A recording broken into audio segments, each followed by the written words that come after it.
کور commander Balochistan lieutenant general Asif Ghafoor Quetta international airport اور railway station تروتاب کو تک ادرگت ایئرپورٹ مینیجر ملک مزید حسین اور اے ایس ایف واقدار کور کمانڈر ایئرپورٹ شاہگان کنگ منصوبہ سیکیورٹی اور ادرگہ دیمروئی کارانی باوتا بریفنگ داتائی دلگوش کنی رپورٹا corps commander lieutenant general Asif Ghafoor نے کوئٹہ انٹرنیشنل ایئرپورٹ کا دورہ کیا۔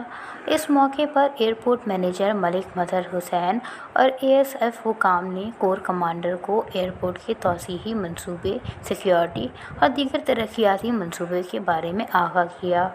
کور کمانڈر بلوچستان نے ایئرپورٹ پر جاری ترقیاتی منصوبے کی پیش رفت کو سراہا اور خواہش کی کہ کوئٹہ انٹرنیشنل ایئرپورٹ کی تزئین و آرائش کو دوسرے صوبوں کے ایئرپورٹس کی طرز پر کیا جائے تاکہ مسافروں کو بہترین سفری سہولیات فراہم کی جا سکیں۔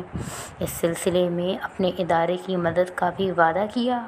بعد ازاں کور کمانڈر بلوچستان نے ریلوے اسٹیشن کوئٹہ کا دورہ بھی کیا، جہاں انہیں divisional superintendent railway Farid Ahmed نے تفصیلی بریفنگ دی۔ اس موقع پر کمشنر کوئٹہ سہیل رحمان اور دیگر سول اور عسکری حکام بھی موجود تھے۔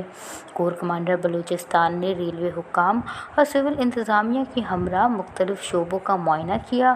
اس موقع پر corps commander Balochistan lieutenant general Asif Ghafoor نے تجویز دی کہ ریلوے اسٹیشن پر مسافروں کی سہولت، صفائی اور تزئین و آرائش کے کاموں میں فوج ان کی مدد کرے گی۔